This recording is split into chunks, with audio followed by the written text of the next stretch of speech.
world after Greenland is politically divided in two. The eastern half is Papua New Guinea.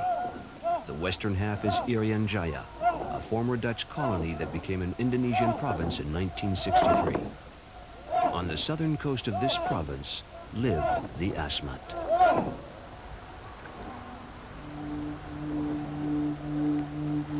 The Asmat traditionally believed there were only two possible causes of death, either at the hand of an enemy or by their evil magic. Each death had to be avenged so that the soul could reach the kingdom of the ancestors. Otherwise, it would be lost and would trouble the living. High poles were carved from wood in preparation of a ceremony designed to remind the living of their duty of vengeance, the Bisj ceremony, one of the major events of Asmat life.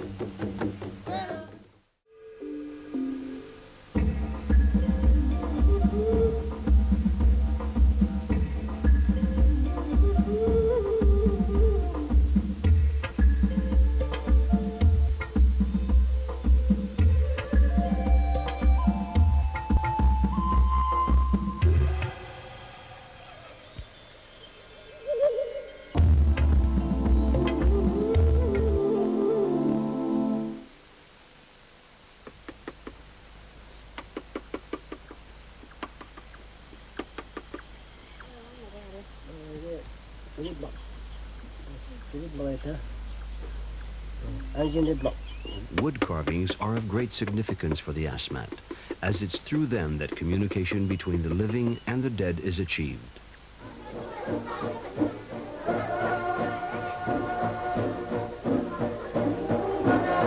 The Asmat founding myth attributes the creation of man to a legendary hero, Fumerupits. This performance given by the village school children relates his adventures.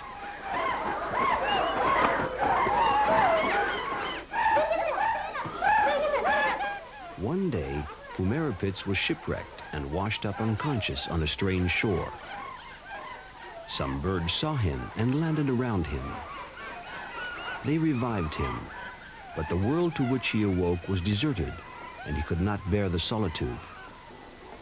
To escape from it, Fumerupits set about carving pieces of wood.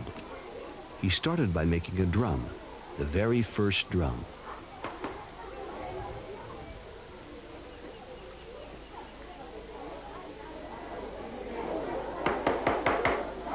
Next, he carved human figures and placed them inside a longhouse, the very first men's house.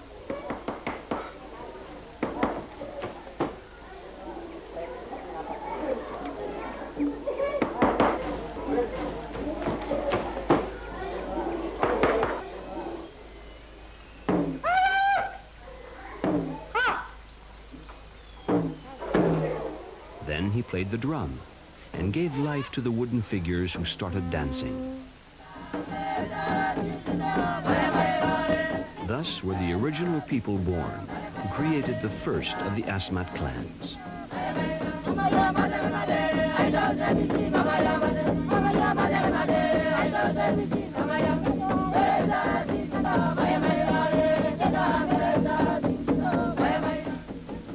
The wood carvers are the successors of Fumerupits.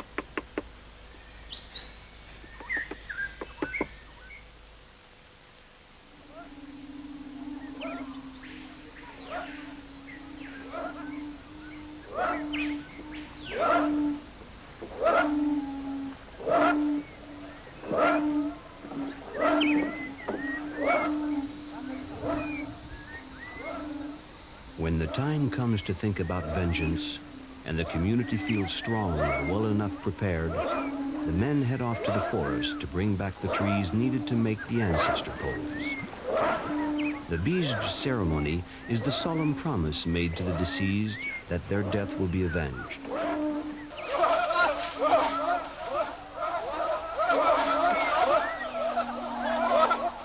Because the first human beings were created from wood, the Asmat consider human beings and trees to be interchangeable concepts. Therefore, the trees are attacked as if they were the victims of a headhunt.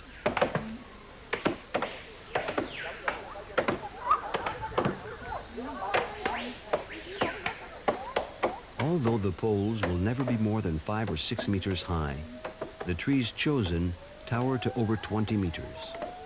This is because the mangroves are selected not for the height of their trunk, but for their roots, of which the most beautiful will be used for an important element of the sculpture. Before cutting down a tree, it's necessary to call the dead man's spirit to come inside it.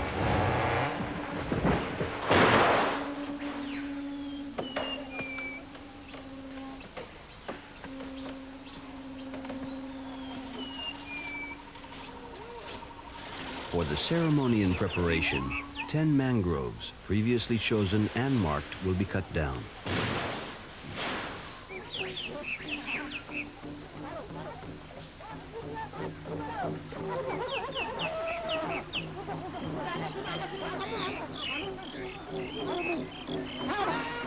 A striking feature of mangroves is their crimson sap, oozing out as if the trees had been flayed alive. For human beings are trees, and wounded trees are bleeding human beings. The trunks are transported between 2 canoes. It will take 2 hours to get them back to the village.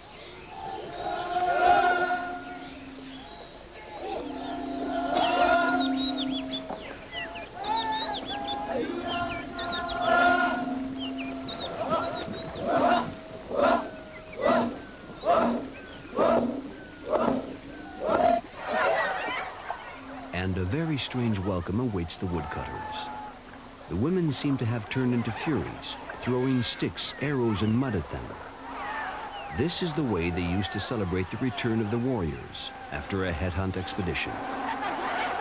These violent games both simulate and stimulate aggressiveness, the primary warrior virtue for the Asmat. They also serve as an outlet for an ever-latent tension.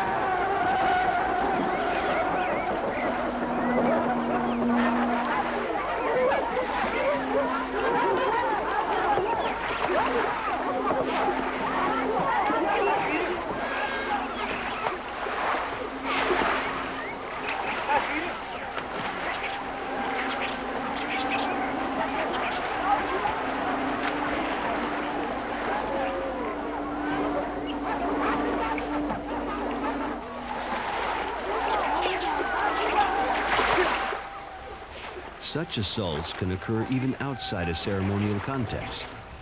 They could be called the revenge of the wives.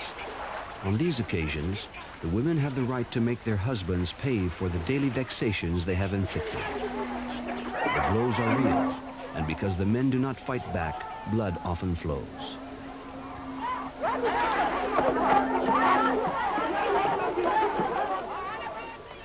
This symbolic attack is also an expression of the women's discontent, because with the trees come as many spirits who enter the village, bringing in many potential sources of trouble.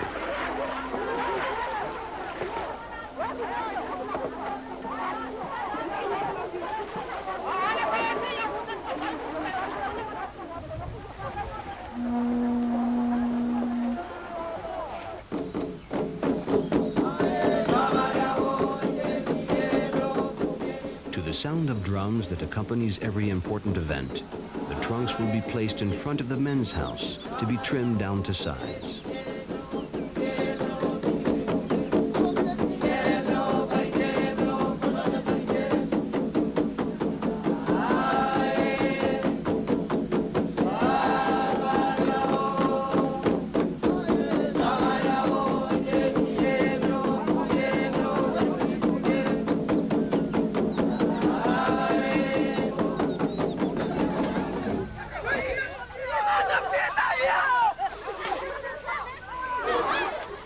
The symbolic fights will occur every day until the poles are completed.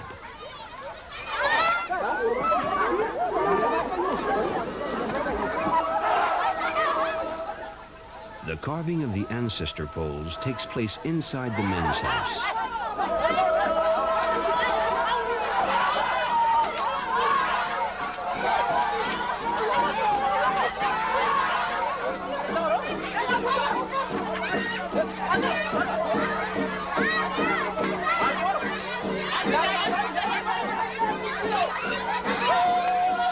Normally, men and women lead separate lives and rarely mix. These symbolic fights between the sexes, which often take place in the mud, act as a prelude to the Bisj ritual, where the men exchange their wives.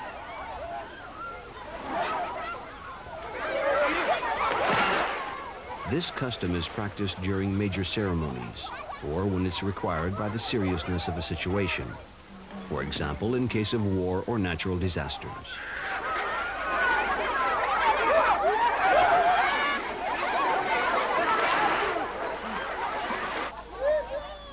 When the equilibrium of the forces that ensure the coherence of the universe is upset, it's necessary to counteract the negative effects by a constant flow of semen through an increase in sexual activity. Partners for the Bisj ritual are chosen amongst distant relatives of the same social status. This tightens the clan bonds between exchange partners. Once formed, this alliance can, in principle, only be broken by the death of one of the partners. Of course, missionaries forbade the exchange of wives, but their sermons only resulted in the asmat acting more discreetly.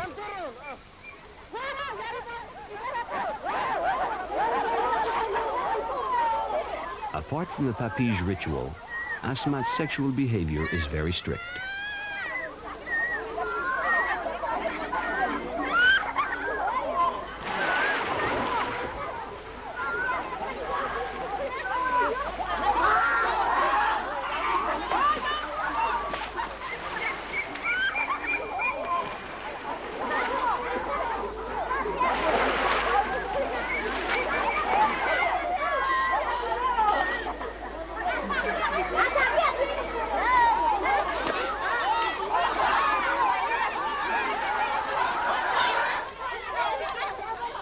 The pleasure of rubbing bodies is matched by another just as sensuous activity, rolling in the mud.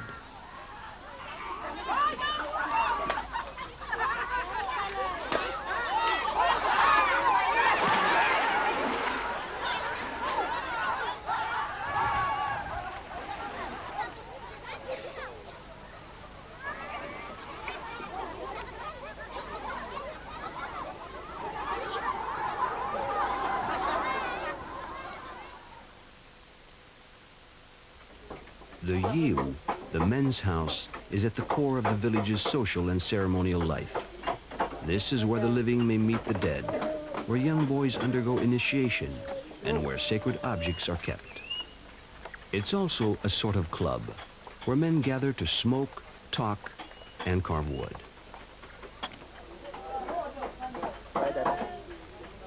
Women are forbidden to enter except on rare occasions like this one.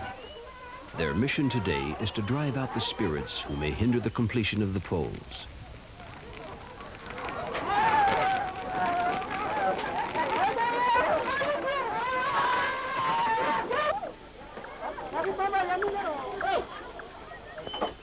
Every man in the village knows how to make canoes, paddles, arrows, and other everyday objects. But ritual carvings, such as ancestor poles, canoe prows, and shields, are a different matter and call for the best artists. The wood carvers do not receive a salary, but they're given food in exchange for their services. When they're required to do some carvings, they have no time for hunting, fishing, or gathering sago to meet the needs of their families. It's therefore the duty of the men who have commissioned the poles to feed them every day. This master carver will receive over 10 bags of sago, as well as various delicacies such as tobacco, meat, and insect grubs.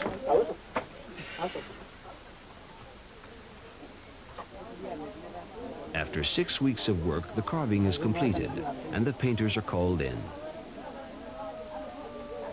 The asmat use only 3 colors: white, which comes from burnt mussel shell powder; red, made with mud found along the river banks; and black, obtained from charcoal.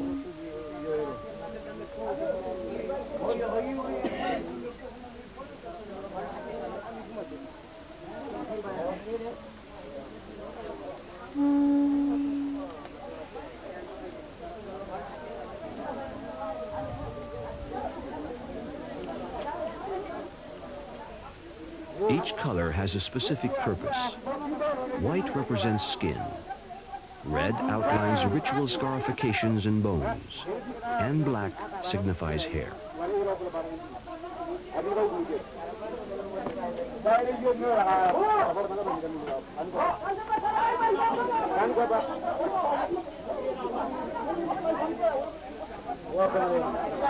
This warrior is one of the men who commissioned an ancestor pole. This is Patiyu.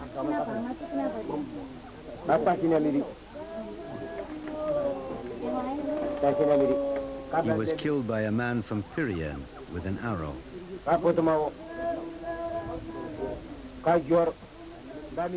He points here and there to his children who died at an early age. All the characters embodied on the poles are dead people who demand atonement.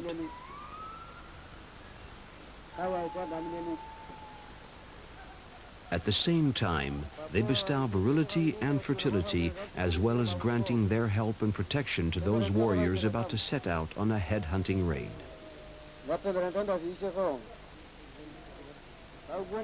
This man's nose piece represents wild boar tusks. This design is reserved for headhunters.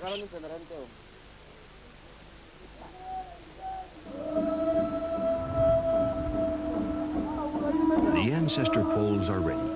The time has come to display them in front of the men's house, where they will be held up by a scaffold of branches. In the past, the pole owners would have promised the deceased to avenge their death with the death of an enemy. Today, the vengeance is merely symbolic.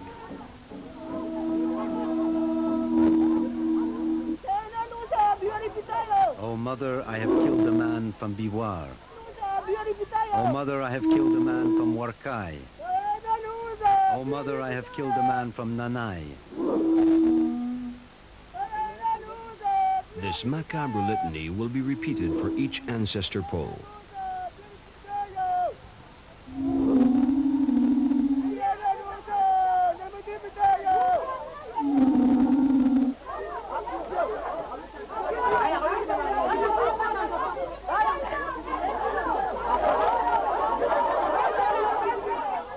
This is a moment of intense satisfaction for the Asmat, since they're convinced that their peace and safety is dependent on their ability to maintain good relationships with the spirits of the dead.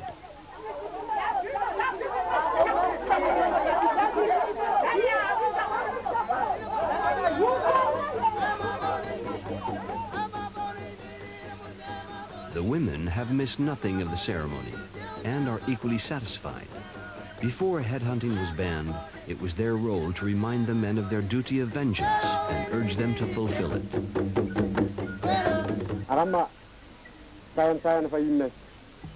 We've had these poles made because of our love for the dead. They are tokens of our affection for them. Through the Biџz poles, we show them every day just how much we love them. Who is represented on this pole? A Pepe, Who is it? my brother. How did he die? He died in Merauke. Magic killed him. I wasn't with him when he died. Where will the spirits go now the ceremony is over? They will go to Sirets. They take supplies of sago, fish and sago grubs, and they head for Sirets on their canoe. Can you call them back? No, that's impossible. The spirits continue their voyage and never return. Sirets is at once a river, an island standing on the mouth of that river, and the paradise of the Asmat.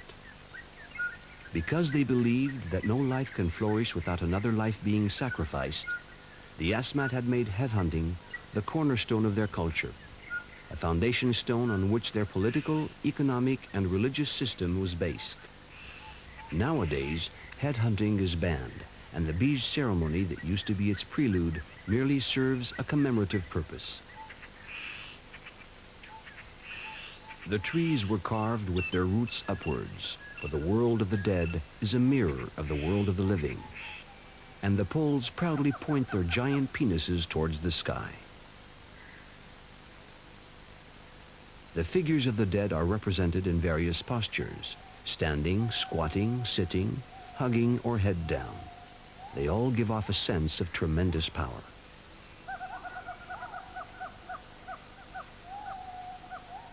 Avenged and appeased, all the dead people on the ancestor poles will at last be able to embark on their last voyage. For these trees, lovingly carved by the living, may be the prows of the canoes needed to reach the realm of the dead.